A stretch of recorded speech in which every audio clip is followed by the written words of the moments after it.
Okay, so good morning friends, teachers, and parents. My name is Marvel, and today I'm going to be doing a presentation about my research on how does social media affect the academic performance of MSCS students.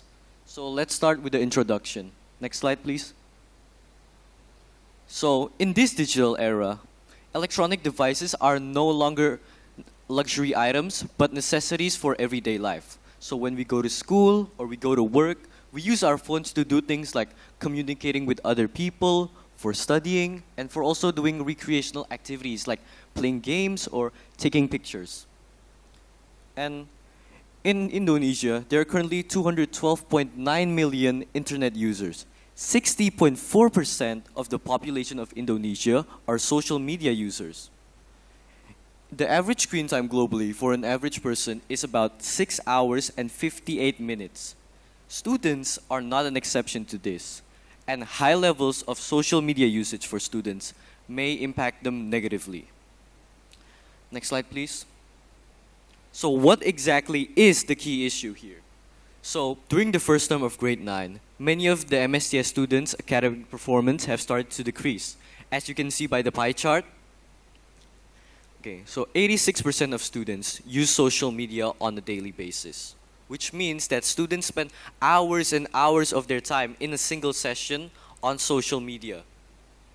So why do these students spend many hours on social media at a time? This is because social media is very personalized, which means when we open social media, we usually see things that matches with our interests, thoughts, and opinions. So for example, if I like cooking, then when I open my social media, I'm going to find lots and lots of videos on how to cook.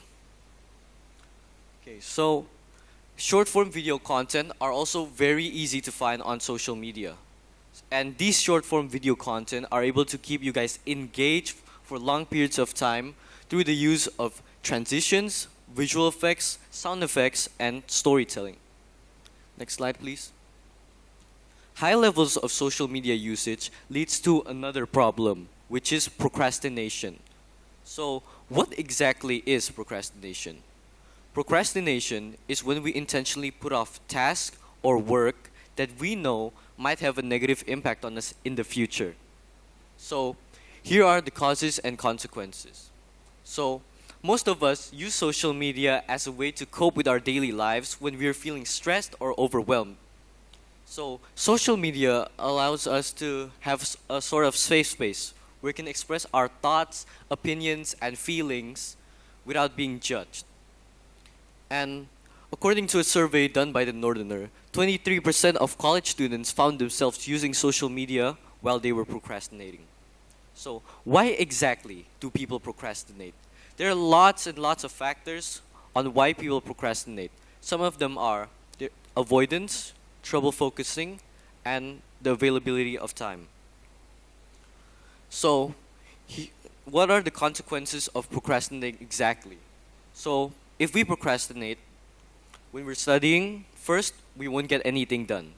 Second of all, we won't learn anything. And third of all, we're going to feel overconfident because we already think we studied, but actually, we haven't learned anything. So, eventually, when we procrastinate, it's going to develop some bad habits like missing opportunities because nobody will want to work with us because we procrastinate.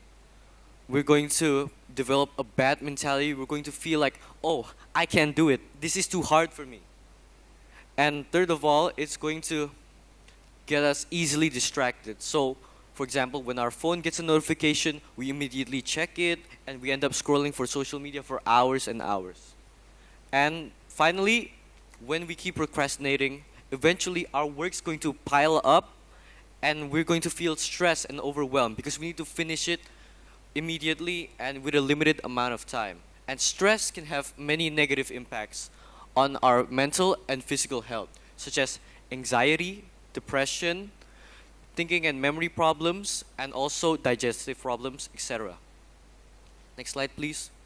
So, luckily for you guys, I have a course of action and strategy ready to help you stop procrastinating. So first, eliminate your triggers. According to research done by PC Mag, we need to eliminate anything which causes us to procrastinate. So, for example, if I procrastinate because I look at my phone, then the next time I'm studying, I make sure that my phone is not in the same room as where I'm working or studying. Second of all, pick the right location. So when I'm studying, I make sure to pick the right location for me, which is quiet, which is calm, and allows me to focus. Because if we are in a place which is very noisy and very loud, we're not going to be able to focus and we're more prone to procrastinate. And third, reward yourself. So when we finish a study session, for example, a 30-minute study session, reward ourselves with a 5-minute break to grab our favorite snack, or we can play our favorite games. And after that, we can finally go back to studying, or we can end our study session. Because our mental health is just as important as our goals and dreams. So, next slide, please. In conclusion, this research has been one of the most eye-opening papers that I have done, because in reality, procrastination is something that it's not new and has been done for a long time ago. So, for example, our parents back then, when they procrastinate, they go out and play with their friends or they call with their friends. But nowadays, we procrastinate by going on social media and scrolling for hours and hours at a time. So, the steps you can take to stop procrastinating are: first, admit that you're procrastinating. Second of all, eliminate your triggers. And third of all, reward yourself. Okay, before I end my presentation, next slide please. Let's read this Bible verse together. 3, 2, 1.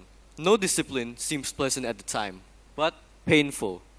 Later on, however, it produces a harvest of righteousness and peace for those who have been trained by it. Hebrews 12, verse 11. Thank you all for listening to my presentation. God bless you.